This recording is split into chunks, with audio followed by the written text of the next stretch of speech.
Hello friends, myself SK sir from SK Maths. Today friends, we will discuss basically हमें class 11th में आने के बाद schooling करना चाहिए या फिर नॉन स्कूलिंग होना चाहिए। ये देखो बहुत आपको शायद स्टार्टिंग में लगेगा कि सर क्या बता रहे हो आप, ठीक है हम तो स्कूलिंग ही करने वाले हैं। देखो मेनी ऑफ द स्टूडेंट्स जो क्लास 11 6 महीने जब बीत जाते हैं तो उनको रियलाइज़ होता है कि सर शायद मेरे पास उतना सफिशिएंट टाइम नहीं मिल पा रहा, जितना मैं स्टडी करना चाहता हूँ उतनी मेरी स्टडी हो नहीं पा रही है, मेरे सारे सब्जेक्ट्स नहीं बैलेंस हो पा रहे हैं, मुझे बहुत सारी दिक्कतें आ रही हैं, कभी मेरी नींद नहीं पूरी हो पाती है, नींद पूरी हो पाती है तो पढ़ाई नहीं हो पाती है। सो मेजर जो प्रॉब्लम है वो बच्चे 6 महीने के बाद फेस करना स्टार्ट करते हैं। तो उस वक्त बच्चे आते हैं पूछने sir should I go for non schooling और स्कूलिंग, और बहुत सारा होता है ना, समय भी उनका चला जाता है। तो ये डिसीजन बहुत इंपॉर्टेंट है बच्चों कि हम इसको एकदम स्टार्टिंग में ही लें कि हमें स्कूलिंग करना चाहिए या फिर नॉन स्कूलिंग करना चाहिए। देखो एक बात बहुत इंपॉर्टेंट मैं समझाता हूँ। दो तरह के बच्चे हैं जो क्लास 10 से क्लास 11th में जाते हैं। जो एक कैटेगरी है बच्चों की, एक मैथमेटिक्स के एंगल से अगर मैं बताऊं तो देखो जिस नंबर का भी बेस, अगर मैं एक्सपोनेंट कैलकुलेट करना चाहता हूं और बेस की वैल्यू 1 से कम है, जैसे कि 1/2 का आप स्क्वायर करो, पावर 2 दे दो तो क्या मिलेगा 1/4 और छोटा हो जाएगा। 1/2 का क्यूब करोगे तो 1/8 हो जाएगा, 1/2 के ऊपर पावर 10 दोगे तो रिजल्ट और धीरे धीरे डिक्रीज करता जाएगा।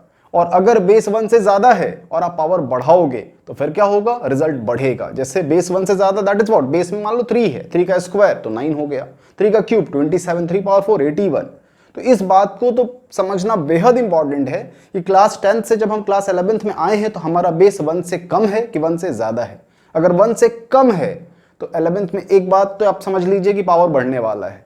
पावर बढ़ेगा इसका मतलब बेस 1 से कम है, पावर बढ़ेगा रिजल्ट घटने लगेगा, आप में उतना इंप्रूवमेंट नहीं होगा, इंप्रूवमेंट होगा ही नहीं इन द सेंस, और आपको लगेगा परेशान हो रहा हूं मैं क्लास 11th में आके। वहीं दूसरी तरफ वैसे बच्चे हो सकते हैं जिनका बेस 1 से ज्यादा है, उनको जब आप पावर बढ़ाओगे तो उनका रिजल्ट एकदम से या फिर उनकी पढ़ाई या फिर उनका नॉलेज एकदम से बढ़ के आएगा। तो इस बात को पहले आप समझ लीजिए कि आप किस कैटेगरी में पहले हैं। अगर आप उस कैटेगरी में है जिसमें बेस 1 से छोटा है, बेस 1 से कम है, तो आप डेफिनेटली स्कूलिंग ही करेंगे, नॉन स्कूलिंग का सोचिए भी मत। ये मैं पहले क्लियर कर दूं। नॉन स्कूलिंग स्कूलिंग उन बच्चों के लिए सोचना है कि मैं जिनका मेरा बेस 1 से अगर ज्यादा है तो ही मैं बात करूंगा कि हाँ सर मुझे स्कूलिंग करनी चाहिए, नॉन स्कूलिंग करनी चाहिए। अगर आपका बेस बहुत अच्छा नहीं है then you must must must go for schooling, आप किसी स्कूल में ही पढ़ने की कोशिश कीजिए। तो ये बात हो गई भाई, दो तरह के बच्चे हैं। एक बच्चा जो थोड़ा एवरेज है या फिर बहुत अच्छा नहीं है पढ़ाई में, he should go for schooling for sure. अब बात करते हैं बच्चों क्लास 11th में क्या स्पेशल हो जाता है। तो सबसे जो स्पेशल चीज है जो क्लास 11th में आने के बाद हम कह सकते हो हमारी लाइफ में आ जाती है, दैट इज व्हाट, कोचिंग और tuitions, physics chemistry maths must, या फिर फिजिक्स केमिस्ट्री बायो। तो जब बच्चों अगर ट्यूशन आ जाएगा, स्कूल भी 6 घंटे का होगा तो 6 + 4 10 आवर्स सेल्फ स्टडी के लिए टाइम फिर नहीं मिलता है। तो फिर बहुत सारे क्वेश्चंस हमारे मन में उठने स्टार्ट हो जाते हैं। तो इस कारण से आपको कुछ भी फर्दर दिक्कत नहीं हो, क्योंकि देखो मेरी पूरी कोशिश है कि आप यहीं पर फ्रॉम टुडे ऑनवर्ड्स आप इस चीज को समझो कि मुझे क्या करना चाहिए। I am just working for your good future. बस मेरी कोशिश ये कि आप अच्छा करो हमेशा, what ever may be the exam, what ever may be कुछ भी लाइफ में आपको मिले आप उसमें बेहतर करो। तो obviously school will play a very important role. School का बहुत, क्योंकि स्कूल में मेजर टाइम हम अपनी लाइफ का देते हैं, सिर्फ 6 घंटे की बात नहीं है, उसके अराउंड उसका होमवर्क करना, उसके लिए तैयार होना, स्कूल से आना, फिर आराम करना, बहुत सारी चीजें हैं जो स्कूल के अराउंड रिवॉल्व करती हैं। तो बच्चों चलो पहले तो मैं बताता हूँ आपको स्कूल के मेरिट्स क्या क्या हैं। तो अगर सबसे पहला पॉइंट अगर मैं बताऊं, स्कूल में जो सबसे अच्छी चीज है वो है रूटीन लाइफ। स्कूल एक आपको बहुत अच्छी रूटीन लाइफ जीना सिखाता है, डिसिप्लिन लाइफ मिलती है हमें। जो भी बच्चे रेगुलर स्कूलिंग करते हैं उनकी रूटीन लाइफ तो बहुत अच्छी होती है, सुबह समय से उठना, समय से सोना, you can't deny this fact. तो आपको डिसिप्लिन मिलता है फ्रॉम द स्कूल, ये पहली चीज है। दूसरी चीज जो आपको स्कूल बिल्कुल अलग करके देगा आपको, that is what, descriptive test. देखो आप 11th में कितना भी कोचिंग पढ़ लो, ट्यूशन पढ़ लो, वो आपके डिस्क्रिप्टिव टेस्ट तो नहीं लेंगे बहुत अच्छे से, वो एनालिसिस आपको स्कूल में रह के ही पता चलेगा। तो स्कूल आपको दो चीजें दे रहा है, एक रूटीन लाइफ, डिस्क्रिप्टिव टेस्ट। तीसरी चीज जो आपको स्कूल देता है दैट इज व्हाट, एक्सपोजर। देखो बच्चों वहाँ अगर आप स्कूल किसी अच्छे स्कूल में पढ़ते हो या फिर एवरेज स्कूल भी है तो भी वहाँ वैरायटी ऑफ स्टूडेंट्स के साथ आपका मिलना जुलना होता है, बहुत सारे टीचर्स मिलते हैं, प्रिंसिपल होते हैं और भी अलग अलग तरह के लोग स्कूल में आते जाते रहते हैं, तो एक एक्सपोजर मिलता है हमें टू द रियल वर्ल्ड, जो बहुत इंपॉर्टेंट होता है हमारी लाइफ के लिए। ये 3 पॉइंट्स हो गए। पहला पॉइंट मैंने बताया रूटीन लाइफ, दूसरा पॉइंट मैंने बताया टेस्ट और तीसरा पॉइंट मैंने बताया एक्सपोजर। फोर्थ पॉइंट बच्चों वो है pressure. Pressure it means what, आप इसको निगेटिव वे मत लेना। प्रेशर क्यों बहुत इंपॉर्टेंट होता है, देखो मान लो स्कूल में एग्जाम होने वाला है तो हम पढ़ाई करते हैं, हम 2 दिन 3 दिन 4 दिन स्कूल के एग्जाम के पहले, हाफ ईयरली के पहले, फाइनल के पहले बिल्कुल बहुत सही तरीके से कोशिश करते हैं कि भाई हमारी तैयारी बेहतर से बेहतर, बहुत अच्छी तैयारी करें सो दैट हमारा रिजल्ट बहुत अच्छा है। तो जाने अनजाने में स्कूल हमें पढ़ने के लिए मजबूर करता है कि आप पढ़िए। तो बात समझ में आई। ये फोर्थ पॉइंट जो आपको स्कूल बहुत अच्छे से करके देता है। एंड द लास्ट पॉइंट जो आपको स्कूल देता है that is what, extra curricular activity, sports और भी जितनी चीजें आप ओलंपियाड के एग्जाम्स कह लो, एग्जामिनेशन से रिलेटेड और भी बहुत सारी इंफॉर्मेशन हैं जो स्कूल जाने वाले बच्चों को टाइम टू टाइम मिलती रहती हैं। तो ये तो बच्चों बात हो गई बेनिफिट्स कि स्कूल जाने से हमें फायदा क्या क्या है। अब हम बात करते हैं अगर हम स्कूल नहीं जाते, अगर हम नॉन स्कूलिंग बन जाते हैं तो फिर हमें क्या क्या फायदा होने वाला है, या यूं कह लो स्कूल के डिमेरिट्स क्या क्या है। अगर हम स्कूल जाते हैं तो हमें किन किन बातों से नुकसान होता है। देखो मैं किसी के अगेंस्ट नहीं हूं, मैं ऐसा नहीं कह रहा कि नहीं स्कूल मत जाओ, लेकिन मैं सारी बातें कोशिश कर रहा हूं कि आपको पता चले स्कूल जाके क्या फायदा है, स्कूल नहीं जाके क्या फायदा है। तो अगर हम नॉन स्कूलिंग होते हैं तो फिर क्या फायदे हैं, या यूं कह लो स्कूल जाने के क्या डिमेरिट्स हैं। तो पहला पॉइंट है जो सबसे बड़ा डिमेरिट है कि क्वालिटी टाइम स्कूल आपका लगभग मैक्सिमम बच्चों का मैं बोलूं तो खराब करता है। क्वालिटी टाइम मतलब जो दिन के 6 घंटे, 6 से 8 घंटे बच्चे मैक्सिमम बच्चे बर्बाद करके आते हैं। ये हमें समझ ही नहीं आता और ये देखते देखते मतलब हाफ ईयरली निकल जाता है, फाइनल निकल जाता है, फिर बच्चे को रियलाइज होता है मेरी अच्छी पढ़ाई नहीं हो पा रही है। तो बच्चों ये स्कूल की जिम्मेदारी होती है कहीं ना कहीं, लेकिन इस जिम्मेदारी को निभाने में मैक्सिमम स्कूल्स फेल हैं। वो 6 घंटे 8 घंटे बच्चों का खराब ही कर रहे हैं maximum schools. Next second point, देखो बच्चों कोचिंग तो आप जाओगे, जब कोचिंग आप जाओगे तो स्कूल में भी कुछ ना कुछ पढ़ाई होगी, कोचिंग में भी कुछ ना कुछ पढ़ाई होगी, तो ये बैलेंस नहीं हो पाता है। मैक्सिमम टाइम ये देखा गया है कि बच्चा कोचिंग में कुछ और पढ़ाया जा रहा है, स्कूल में कुछ और पढ़ाया जा रहा है और घर में कुछ और ही पढ़ रहा है। तो ये जब सिंक्रोनाइज नहीं है चीज़ें बैलेंस नहीं है तो एट लास्ट इसका रिजल्ट क्या होता है, आपका रिजल्ट खराब होता है, आपका टाइम खराब होता है। तो ये सेकेंड प्रॉब्लम मैक्सिमम बच्चे फेस करते हैं वाइल गोइंग टू स्कूल्स, ये ध्यान रखिएगा। थर्ड पॉइंट, देखो बच्चों स्कूल के टीचर्स नॉर्मली उतने क्वालिटी वाइज साउंड नहीं होते। जो क्वालिटी आपके जेई में एक्सपेक्टेड है वो क्वालिटी आपके स्कूल टीचर्स के पास होती नहीं। तो सिर्फ और सिर्फ एक तरीके से उनकी कोशिश यही होती है कि आपको बहलाया जाए, टाइम बस निकाला जाए और ट्यूशन के लिए बुलाया जाए। तो I am not criticising it कि भाई सब लोग ऐसा ही कर रहे हैं, लेकिन दिस इज अ फैक्ट जो मैक्सिमम बच्चे इस प्रॉब्लम को फेस करते हैं। Third point, quality of teachers is not very much good in schools, ये ध्यान रखिएगा। चौथा पॉइंट, देखो बच्चों आज के डेट में एजुकेशन कह लो स्कूल के अंदर उतनी है नहीं और पैसा बहुत लगता है, मतलब महंगा है। तो आप फोर्थ डिमेरिट कह सकते हो स्कूलिंग सिस्टम का इज व्हाट, पब्लिक स्कूल्स के बारे में कि बहुत महंगा हो चुका है एजुकेशन। तो मैं इस वजह से पब्लिक स्कूल को बहुत सपोर्ट नहीं करता। And the last point, fifth point, देखो बच्चों इस पॉइंट में एक चीज़ बहुत इंपॉर्टेंट समझने वाली है कि हम अपने बच्चे को नर्सरी से लेकर के क्लास 10 तक चलो पहले बात कर लें।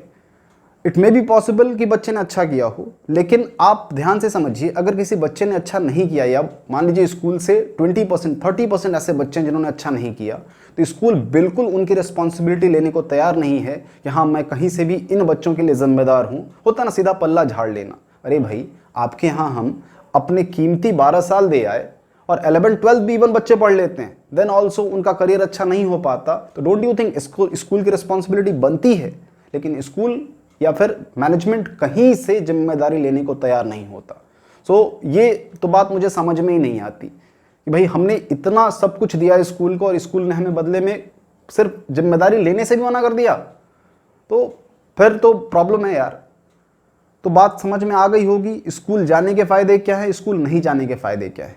अब देखो कहीं ना कहीं आप ये सोचोगे कि सर आप दोनों बातें कर रहे हो, जाने के भी बहुत सारे फ़ायदे आपने बताए, नहीं जाने की बहुत सारे आपने फ़ायदे बताए, या जाने के नुकसान बताए। इन द सेंस आप किस फेवर में हो, आप आखिर क्या चाहते हो, हम स्कूलिंग करें ना करें? तो देखो इसका आंसर बहुत सिंपल नहीं है। जैसा कि मैंने पहले ही बताया, अगर आपका बेस थोड़ा भी कमज़ोर है तो स्कूलिंग ही कीजिए, तो फिर कोचिंग के चक्कर में मत पड़िए।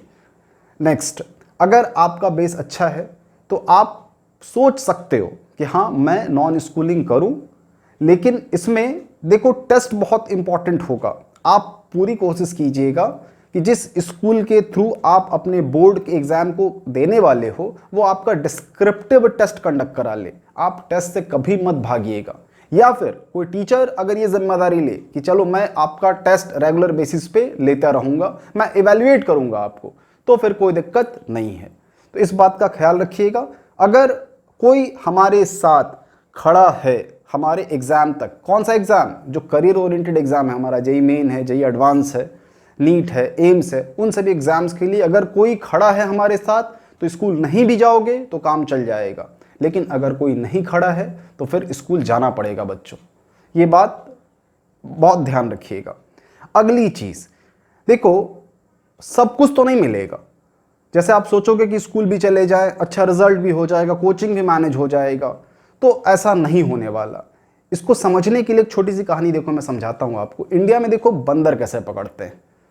क्या करते हैं ना कि एक बड़े से ग्राउंड में जहाँ बंदरों का बेसिकली झुंड होता है, जिन बंदर को भी मुझे पकड़ना है, तो वहाँ उस खेत में एक मिट्टी के बर्तन में, जिसका मुंह कुछ ऐसा होता है कि ऐसे खाली हाथ तो अंदर जाए लेकिन बंद मुट्ठी बाहर नहीं आए, तो उस बर्तन में कुछ चने या फिर बंदर के खाने का जो भी सामान होता है उसमें रख दिया जाता है, उसको मिट्टी में गाड़ देते हैं। बंदर आता है उछलता कूदता, अब वो सीधा हाथ उस बर्तन के अंदर, भरली मुट्ठी बाहर खींचने की कोशिश, तो हाथ तो निकल नहीं रहा। अब बंदर देखता है सामने से कि भाई मुझे पकड़ने के लिए लोग आ रहे हैं। बंदर के पास बड़ा सीधा सा ऑप्शन है कि जो कुछ भी उसके हाथ में वो छोड़े, हाथ बाहर निकाले और भाग जाए।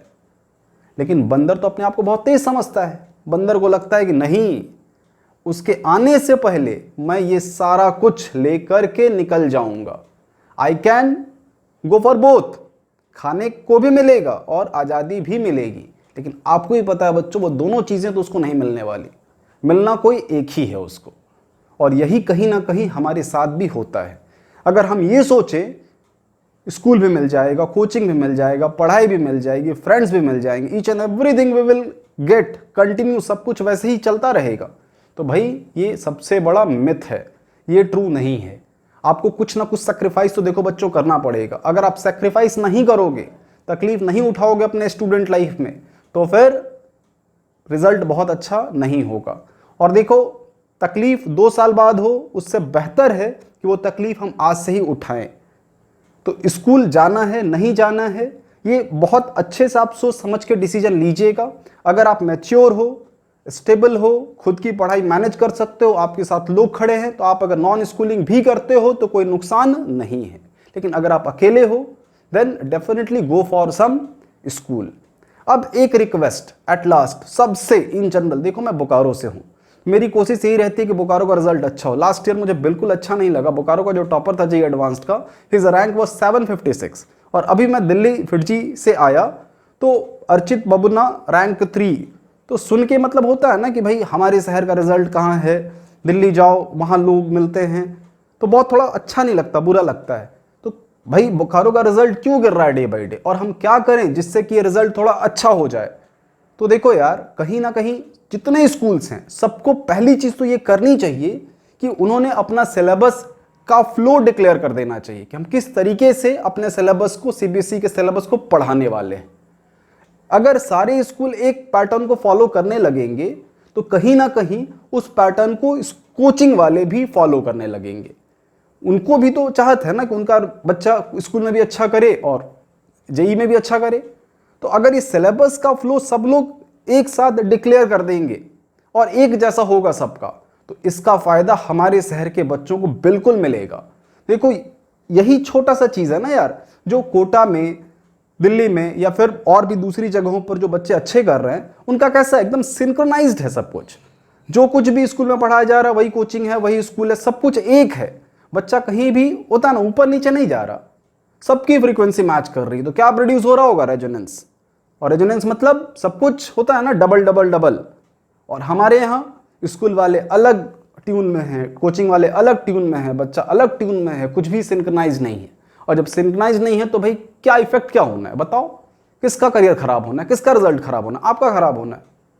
तो अगर ये सारे स्कूल वाले कर पाते हैं या आप मना पाते हो अपने स्कूल को कि हाँ सर प्लीज़ आप हमारे लिए सिलेबस जो है वो पहले डिक्लेयर कर दीजिए, क्या फ्लो होना है पढ़ाई का।